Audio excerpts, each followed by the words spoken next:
사랑하는 성도 여러분, 3월 24일 수요일입니다. 오늘 이 수요예배를 통해서 우리가 또 하나님의 말씀을 드리며 우리의 삶을 하나님 앞에 더 바르게 세우는 이 시간이 되시기를 바랍니다. 우리 기도하시며 이 예배를 시작하십니다. 은혜로우신 아버지 하나님 감사합니다. 예배 후 3일간 저희들을 더욱더 주님의 은혜 가운데 채워지도록 하여 주시고 오직 주님의 힘으로 주님의 능으로 살아올 수 있도록 저희들을 지키시고 보호하시고 인도하시니 감사합니다. 사순절을 지내며 주님의 고난에 묵상하고 참여하며 주님 지신 십자가를 저희들의 삶에 또 채우고 주님 닮아 주님의 뜻대로 주님의 기뻐하시는 삶을 경건하게 깨끗하게 정결하게 살아오게 하여 주셨으니 감사합니다. 아버지 하나님, 이 시간에 저희가 또 수요 예배로 모여서 주님께 귀한 영광을 올리며 주님의 말씀을 또 깨닫고 우리의 삶을 주님 앞에 바르게 세우기를 간구합니다. 저희들의 드리는 이 예배를 기쁘게 받으시고 한량없는 은혜로 채우시며 주님 만나고 주님의 음성을 듣고 주님의 가르침을 받고 우리의 심령에 새로운 삶의 변화를 이루게 하여 주시옵소서. 모든 영광을 온전히 하나님 아버지께 올리며 예수님 이름으로 기도하옵나이다. 아멘. 오늘 우리가 보실 말씀, 겸손 말씀 시리즈 가운데 오늘은 신약성경 에베소서 3장 7절부터 13절의 말씀을 보십니다.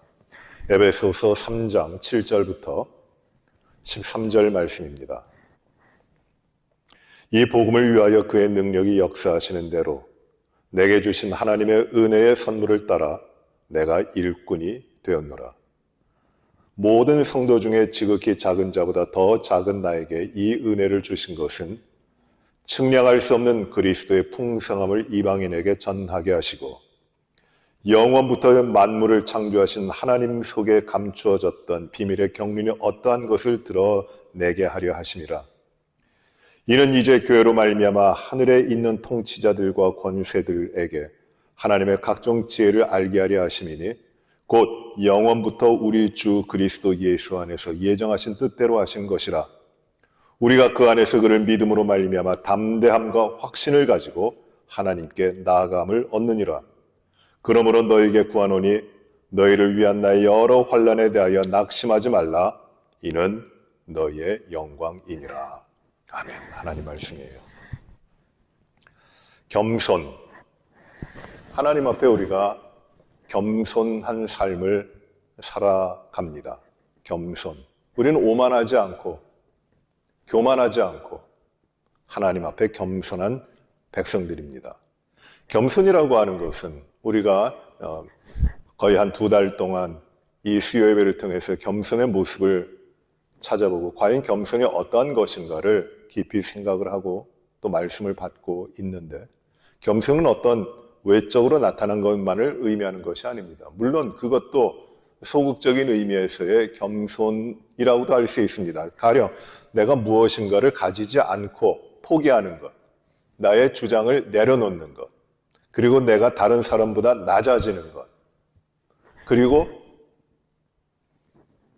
내 것을 가지고 누군가를 향하여 아낌없이 섬기는 것, 나보다 높은 사람, 나보다 귀한 사람, 나보다 능력 있는 자를 인정하고 그 앞에서 내 주장이라든지 내 삶에 대한 것을 내려놓는 것, 이런 것을 가리켜 겸손의 적극적인, 소극적인 모습이라고 이야기합니다. 부정적인 의미의 겸손입니다. 작은 것이에요. 원래 겸손은 그렇지만은 어떤 인간의 우리들의 삶에 있어서의 나타남 또는 어떤 외적인 태도 가운데 있는 것이 아니에요. 겸손이라고 하는 것은 무엇이냐면은 바로 하나님 앞에서 우리 피조물인 인간들이 가질 수밖에 없는 그 자세가, 그 태도가 바로 겸손입니다. 즉 하나님과의 관계에 있기 때문에 필연적으로 하나님 앞에 있는 자로서 가질 수밖에 없는 그 삶의 태도, 그것이 바로 겸손이라고 하는 것이에요.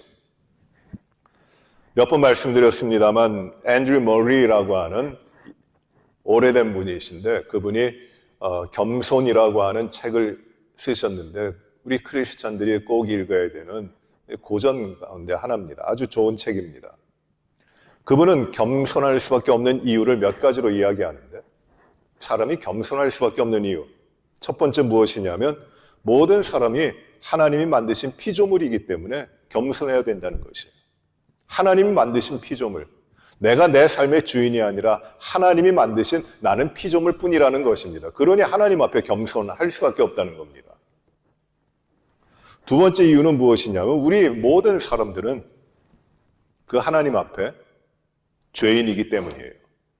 죄인이기 때문에 겸손해야 됩니다. 피할 수 없는 죄인이기 때문에 겸손할 수밖에 없다는 것이에요. 내가 죄가 없다, 나는 깨끗하다. 이게 아닙니다.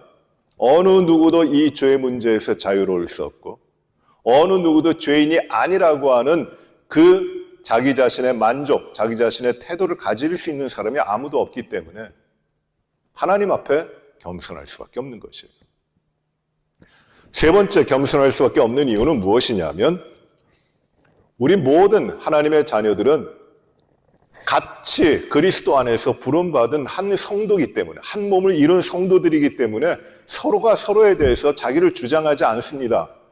우리는 한 몸을 이루고 있는 성도이기 때문에 우리 모든 성도들은 머리가 되신 그리스도 앞에 겸손할 수밖에 없는 것이에요.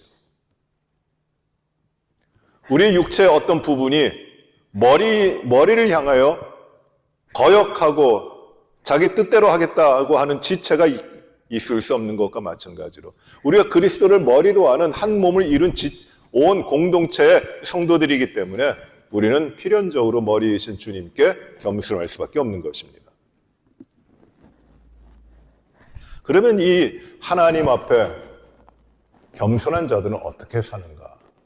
오늘은 이 말씀을 몇 가지로 생각을 하는데 겸손한 자는 어떻게 사는가? 당당하게 산다는 것이에요. 담대하게 산다는 것이에요. 겸손한 자는 하나님 앞에 당당한 자입니다. 겸손은 담대하게 살아갑니다. 이것이 겸손한 자의 삶의 모습입니다. 여러분, 우리가 잘 아는 탕자가 있습니다. 아버지 곁을 떠났던 탕자가 있습니다. 탕자는 돌아가지도 않으신 아버지 앞에 자기의 유산을, 아버지로부터 받은 유산을 다 받아가지고 아버지 곁을 떠납니다. 자유로워지려고. 그리하여 타국에 가서 허랑방탕하게 지냅니다. 가지고 있었던 아버지로부터 받았던 유산을 다 탕진해버립니다. 자유를 찾아 자기의 뜻대로 살아보겠다고 하지만 이제 자기가 가지고 있던 것 다 잃어버리고 다 낭비하고 다 없어진 이후에 살기가 힘듭니다.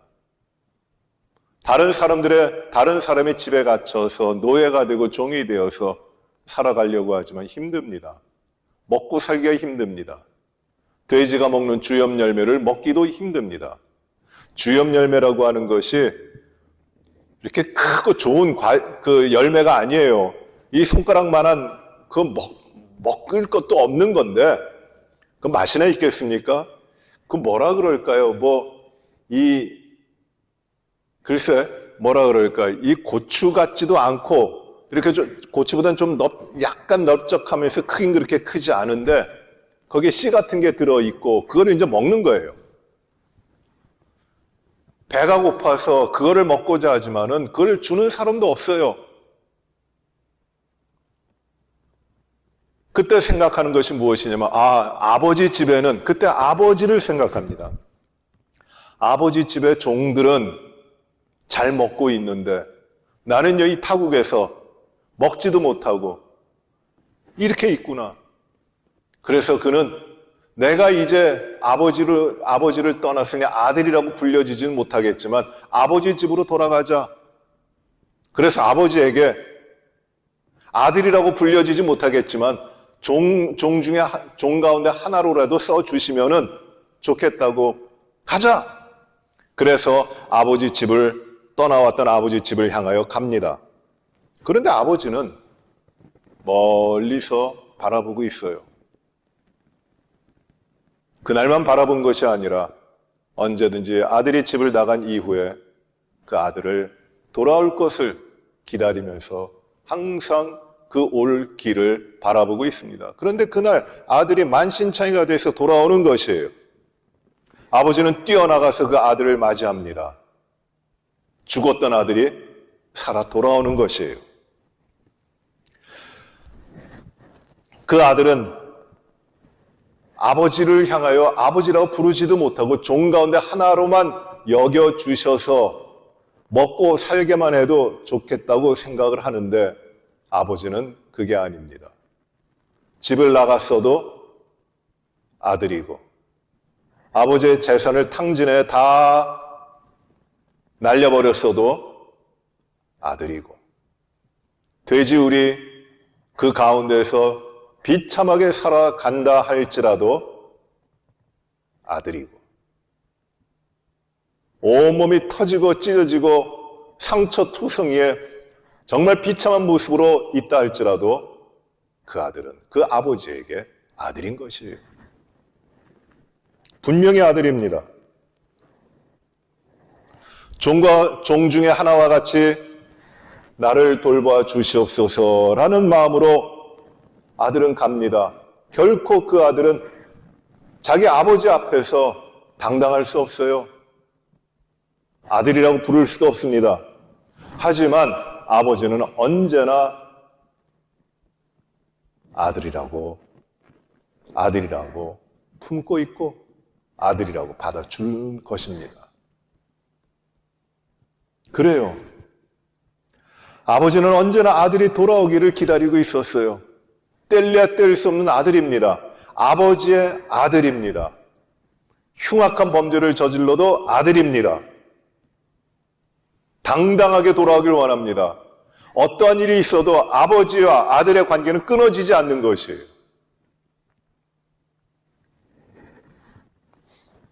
아버지는 아들이 진정한 아들로 당당하게 바르게 서 있기를 바라는 것이에요. 또 한 가지 예를 보겠습니다. 아담과 하와를 보시기 바랍니다. 아담과 하와가 범죄한 이유가 무엇인가요? 그것은 그들이 하나님 앞에 가지고 있었던 교만함입니다. 근본적으로 하나님이 누구시고 자기들이 누구라고 하는 이 하나님과의 관계를 그들이 부정한 것이에요. 이게 교만한 겁니다. 하나님을 없이 여기는 겁니다.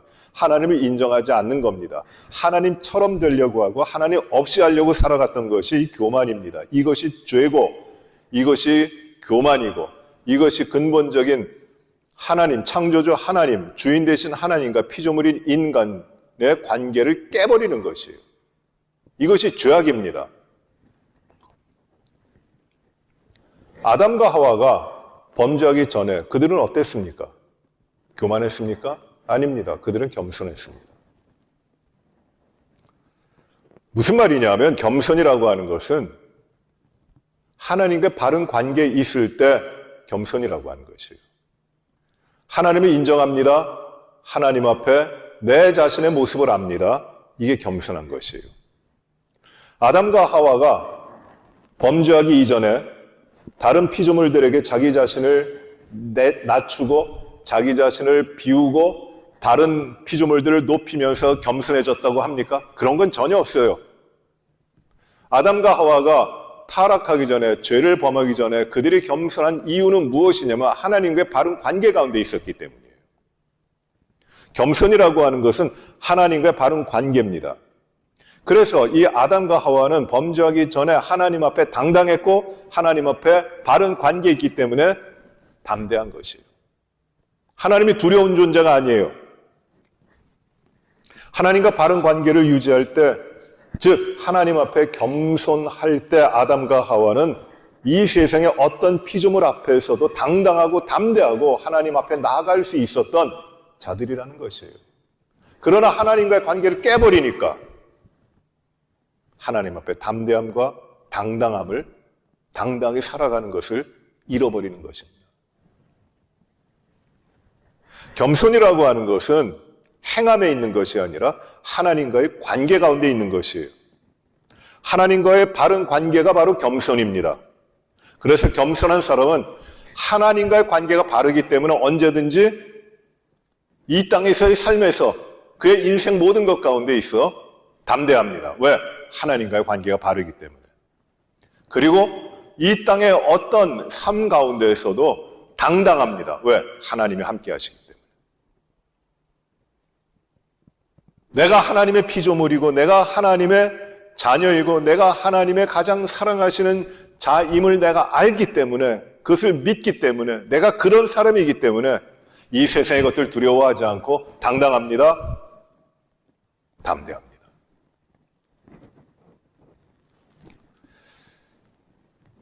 오늘 본문에 에베소 3장 말씀을 통해서 바울을 봤어요.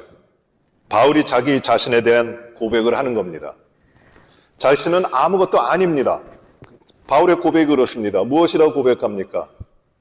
나는 아무것도 아닙니다. 모든 성도 중에 지극히 작은 자보다 더 작은 나라고 합니다. 지극히 작은 자, the least, 가장 작은 자보다도 나는 더 작다는 것이에요. 그런 자에게 하나님이 나에게 은혜를 주셨다라고 말합니다.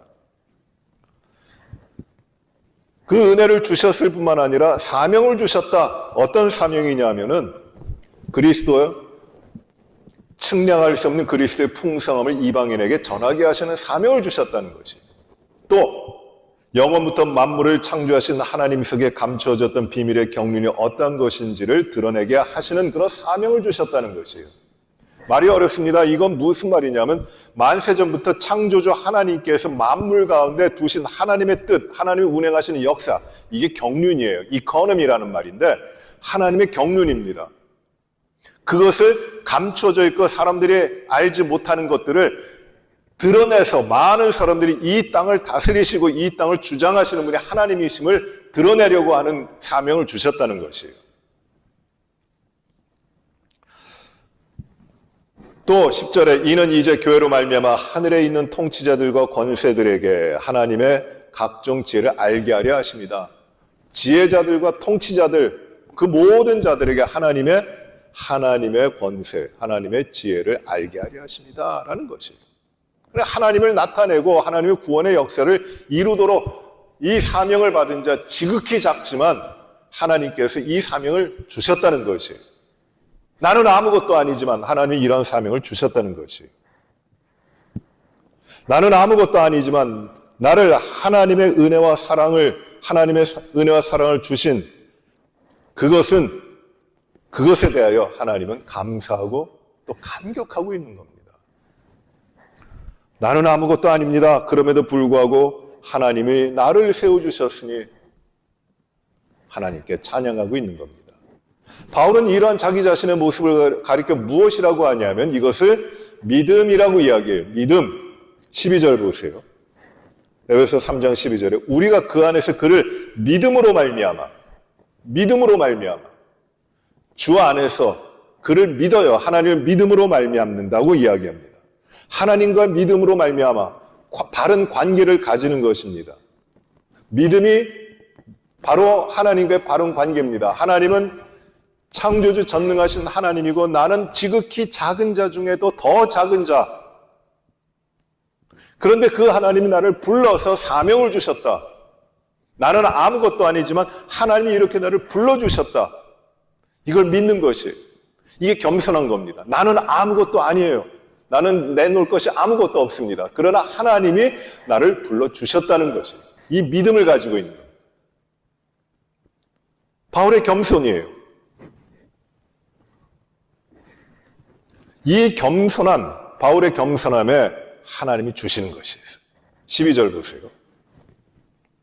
우리 다 같이 한번 읽어보십니다. 12절. 우리가 그 안에서 그를 믿음으로 말미암아 담대함과 확신을 가지고 하나님께 나아감을 얻느니라. 믿음으로 말미암아 담대함과 확신을 가지고 하나님께 나아감을 얻는 것이다. 나는 아무것도 아니지만 하나님을 믿음으로 말미암아 이루어지는 것이 무엇이냐면 담대함과 당당함을 가지고 하나님께 나아간다는 것이에요. 우리가 어떻게 하나님께 당당하게 나아갈 수 있습니까? 죄인인데, 피조물인데, 내가 무엇을 가지고 있기 때문에 그 하나님 앞에 담대하게 설 수 있는 것이 아닙니다. 내가 당당하게 하나님 앞에 나아갈 수 있는 것이 아닙니다. 믿음이 있기 때문에 하나님 앞에 담대하고 당당하게 나아갈 수 있는 것이에요. 이게 축복입니다. 얼마나 당당하세요? 얼마나 담대하십니까? 하나님 앞에서, 하나님을 향하여.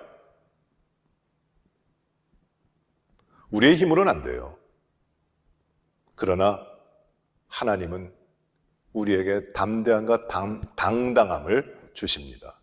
우리는 쭈삣쭈삣하며 마지못해 하나님 앞에 나아가고 있는 자들이 아니에요. 당당하게 나갑니다. 왜? 믿음이 있기 때문에. 하나님의 자녀이기 때문에. 하나님의 자녀들은 시은소 하나님의 은혜 보좌 앞에 당당하게 나아갈 수 있는 길이 열린 겁니다. 그리스도 안에서. 하나님의 사랑으로 말미암아, 은혜로 말미암아. 당당한 것이에요. 담대한 것이에요. 이게 믿음 있는 사람들의 길이에요. 내가 무엇인가를 가지고 있기 때문에 그런 것이 아닙니다. 나 자신은 아무것도 아닙니다. 사실입니다.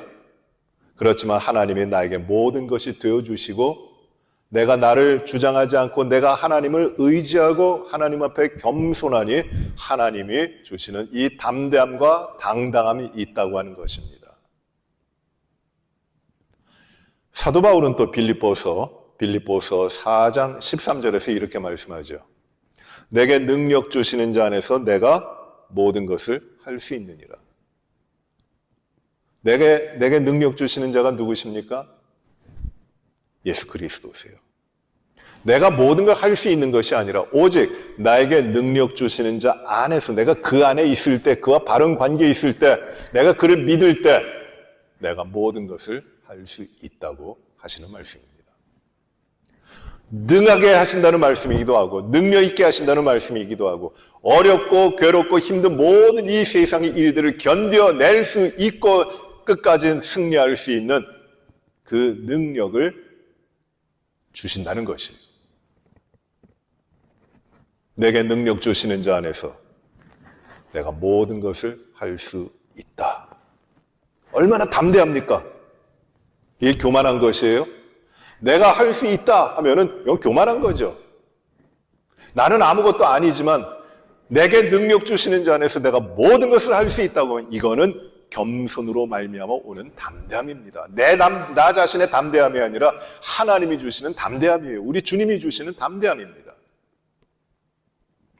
알렉산더 대왕이 젊은 나이에 왕이 돼서 정복 사업을 합니다. 그런데 인도까지 정복을 했는데 어느 날 저 땅을 바라보면서 정복한 땅을 바라보면서 막 울어요. 알렉산더의 울음. 왜 울었을까요?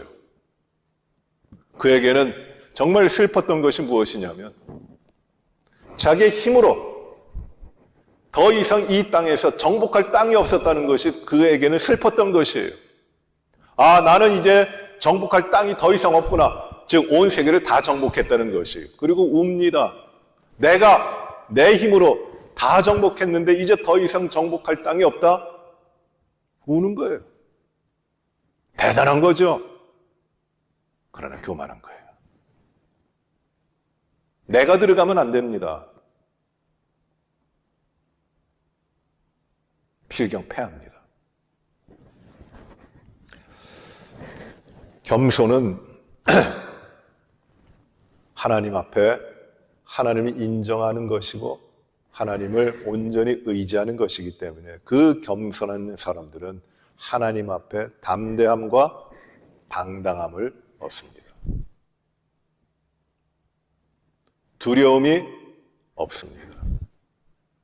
담대합니다. 부끄럽지 않습니다. 당당합니다. 우리가 아까도 이야기했지만 겸손이라고 이야기할 때 내가 가지고 있는 것을 내 스스로 포기하고 그래야 낮아지는 것을 겸손이라고 이야기한다면은 이건 아니에요. 이건 우리에게 되어지는 것이 아니에요. 그렇게 겸손이 이루어지지 않아요. 그렇게 겸손을 이루는 분은 딱 한 분밖에 없어요. 우리 주님이십니다. 우리 주님은 하나님이세요. 본체예요. 하나님과 동일하신 분이십니다. 모든 영광과 모든 권능이 하나님과 똑같으신 분이에요. 그러나 그는 하나님과 동등됨을 여길 것으로 동등됨을 취할 것을 여기지 아니하시고 자기를 비우셨어요. 자기를 낮추시는 것이에요. 종의 형체를 가지시고 인간의 몸을 이으시고 이 땅 가운데 오셨어요. 그리고 고난받으십니다. 낮아지세요. 고통당하십니다. 모욕당하십니다. 낮아지세요. 하나님이 인간의 몸을 입고 모욕과 고통당하시고 그리고 십자가에 죽으십니다. 낮아지고 예수님의 자기 포기, 자기 낮춤이 계속 일어나고 있는 것이에요. 낮아지고 이 자기 스스로 자기를 비워서 겸손해진다고 하는 것은 우리 사람들이 이룰 수 있는 그런 것이 아니에요. 오직 주님만이 그렇게 하신 것입니다. 우리는 주님 같은 겸손을 우리 자신은 내 의지로, 우리의 힘으로 이룰 수 있는 것이 아니에요. 가진 것 같아도 여전히 가난합니다. 우리 스스로 낮아지고 겸손해질 수 없습니다. 결코 우리는 높이 올라갈 수 없는 피조물들입니다. 그렇기 때문에 우리 인간들은 예수님의 겸손함과 같은 겸손은 불가능한 것이에요. 낮아지고 싶어도 낮아지질 않아요.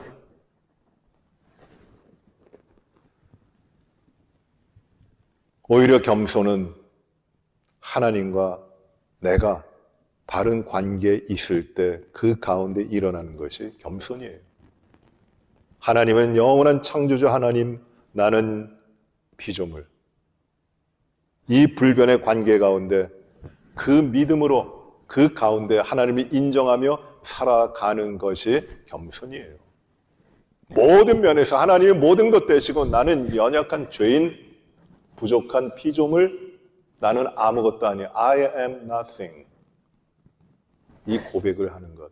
그 고백대로 하나님을 온전히 의지하며 살아가는 것. 하나님 앞에서 사는 것. 이 겸손이란 것이에요. 이 겸손한 자들을 하나님은 어떻게 하십니까? 당당하게 하시고 담대하게 하십니다. 이런 생각을 해보세요. 한 나무가 있어요. 그런데 나무가 잘 자라다가 땅에서 뽑혔습니다. 이 뽑혀진 나무가, 뿌리째 뽑혀진 나무가 살아날 수 있을까요? 나무 자체로는 불가능합니다. 왜? 뽑혀져 있기 때문에. 나무가 자기의 힘으로 자신을 세워서 뽑혀진 땅 속으로 뿌리를 내리고 다시금 세워질 수 있을까요? 불가능한 것이에요. 뽑혀진 나무는 그 자체로서는 어떻게 할 수가 없습니다. 죽는 것이에요. 이미 죽은 것이에요. 뽑혀졌기 때문에. 그러나 이 나무가 살아있는 것 같이 보이는 것은 그 나무 자체에 남아있는 수분과 양분에 어느 정도가 있기 때문에 그것이 다할 때까지는 살아있는 것 같이 보이는 겁니다. 이 나무가 살아갈 수 있는 방법이 있을까요? 살아날 수 있는 방법이 있을까요? 한 가지밖에 없어요. 누군가가 그 나무를 다시금 심어줘야 됩니다. 그러면 삽니다. 누군가가 다시금 심어줘야 돼요. 관계가 끊어져 있다면, 뽑혀서 끊어져 있다면 다시금 누군가가 이 관계를 회복해주고 땅속에 심어줘야 됩니다.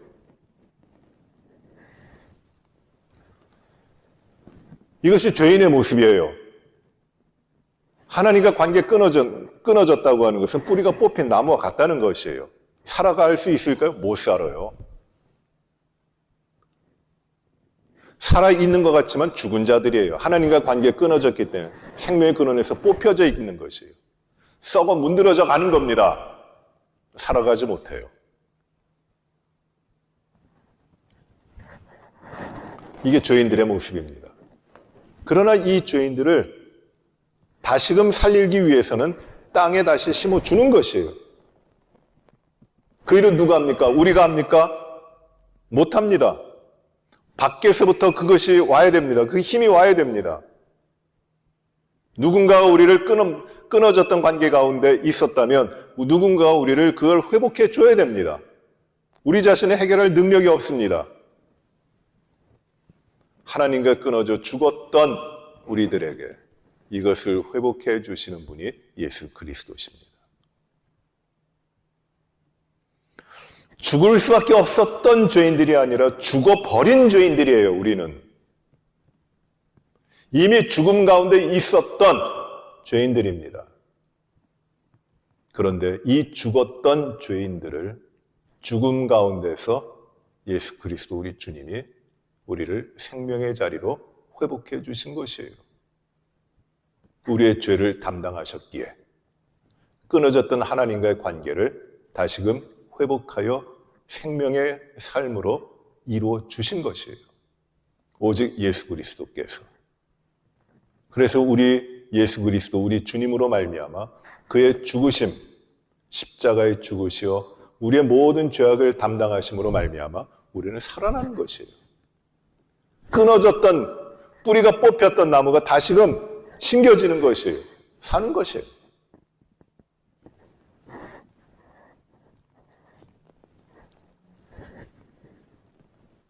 그래서 우리는 하나님과 이 바른 관계, 하나님 안에 심겨져 있는 그 관계 가운데 있어야지 살아가는 것입니다. 예수 그리스도 안에서 주신 이 생명의 관계. 그 관계 가운데 있는 것이 바로 무엇이에요? 이게 겸손이라고 하는 것이에요.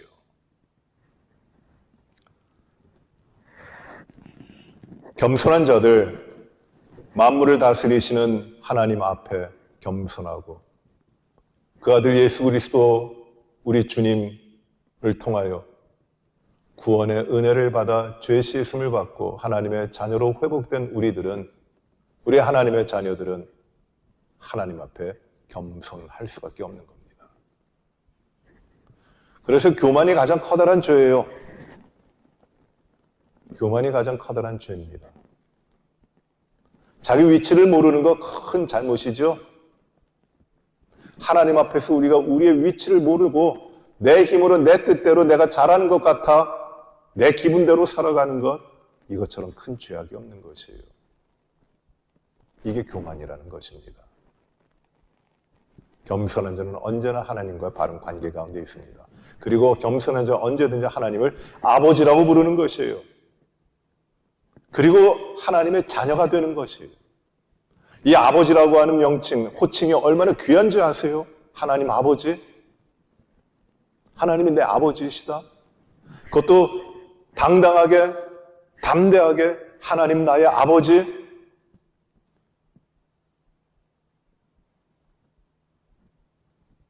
나는 하나님의 아들? 하나님의 자녀? 하나님의 상속자?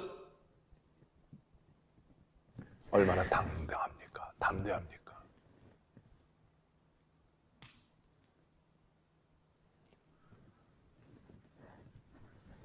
전에 우리 교회에서 집회하셨던 어느 목사님이 이런 예를 드셨어요.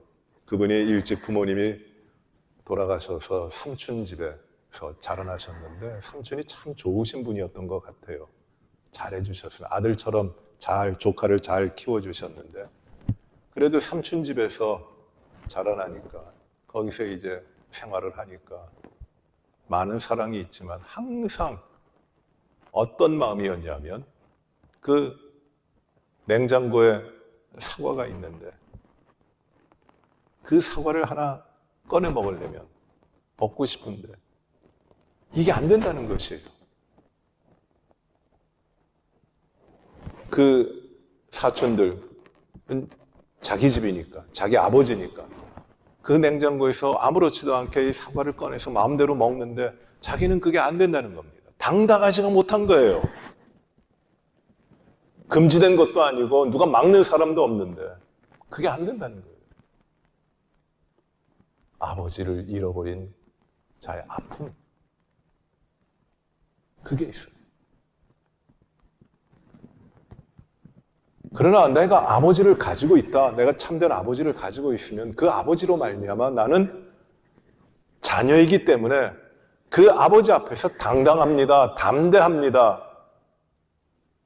내가 아버지의 아들인 것을 인정하고 그 가운데 내가 아버지의 아들로 있으니까 나는 그 어디에서든지 아버지의 아들로서 당당하고 담대한 것이에요. 어디 아들이 아버지를 향하여 아침마다 일어나서 내 아버지 맞습니까? 확인할 일이 있습니까? 언제나 아버지의 아들로서 그 아버지 앞에 당당한 겁니다. 좀 부족해도 아들이에요. 모자라도 아들입니다. 약해도 아들이고. 그래서 당당한 것이에요. 어떤 죄를 범했어도 아들은 귀합니다. 당당합니다.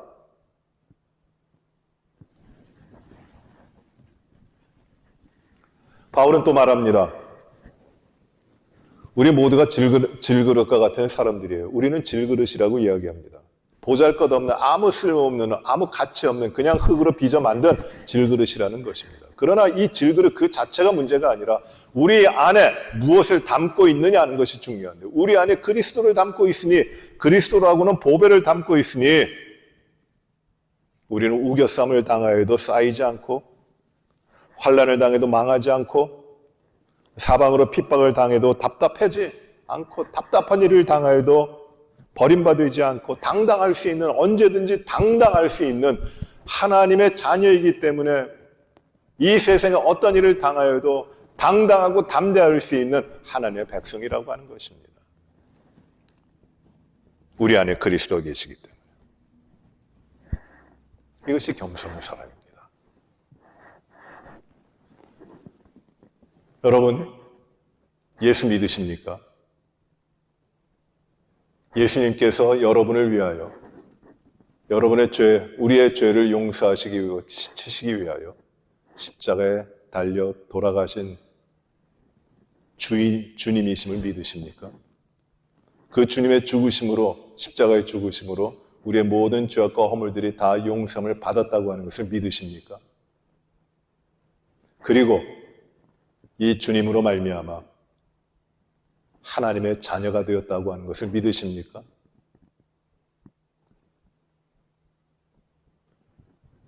하나님을 부를 때 아버지라고 부르며 기도하십니까?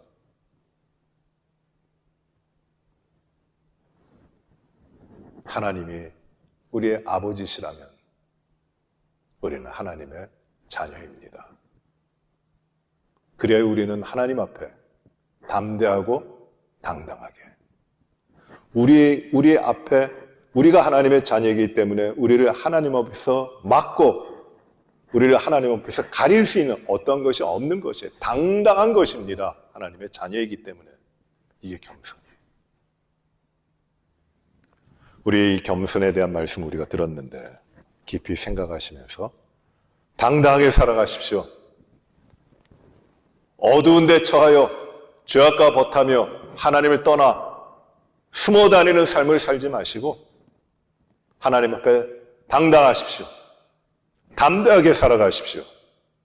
악에게 지지 말고 당당하게 살아가십시오. 이게 겸손한 하나님의 백성들, 하나님의 자녀들이 살아가는 삶의 모습이 되어야 되는 것입니다.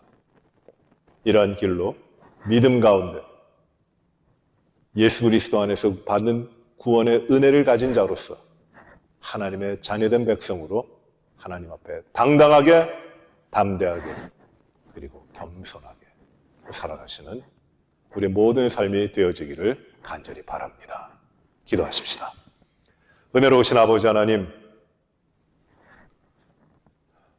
사순절 31번째 날 이 수요일 저희가 주님 앞에 또 겸손한 삶을 채울 수 있도록 인도하여 주신 것을 감사를 드립니다. 우리 자신을 주장하지 아니하고 온전히 하나님 앞에 겸손히 살게 하여 주시옵소서. 우리 주님으로 말미암아 우리가 구원의 은혜를 받고 하나님의 자녀가 되었음을 감사합니다. 이것이 그저 우리들의 생각으로만 이루어진 것이 아니라 우리의 모든 것을 주장하시는 하나님의 사랑과 하나님의 은혜 가운데 우리를 변화시켜 주신 하나님의 축복임을 알고 하나님 세상 어디에서도 얻을 수 없는 이 하나님의 자녀됨을 겸손한 마음으로 누리게 하여 주시고 세상 두려워하지 않고 담대하게 하시고 하나님 앞에 숨어 도망가는 자들이 아니라 당당하게 하나님의 자녀로 겸손하게 살아가는 우리의 모든 삶이 되게 하여 주옵소서. 주여 겸손하게 하여 주시고 이 겸손을 잃지 않고 언제든지 하나님 앞에 담대하게 당당하게 살아가는 우리 믿음의 자녀들의 삶을 우리 모두가 힘껏 살게 하여 주시옵소서. 모든 것을 감사를 드리옵고 영광 돌리며 예수님 이름으로 기도하옵나이다. 아멘. 하늘에 계신 우리 아버지여 이름이 거룩히 여김을 받으시오며 나라의 임하옵시며 뜻이 하늘에서 이루어진 것 같이 땅에서도 이루어지이다. 오늘날 우리에게 일용할 양식을 주옵시고 우리가 우리에게 죄 지은 자를 사하여 준 것 같이 우리의 죄를 사하여 주옵시고 우리를 시험에 들게 하지 마옵시며 다만 악에서 구하옵소서. 대개 나라와 권세와 영광이 아버지께 영원히 싸움나이다. 아멘.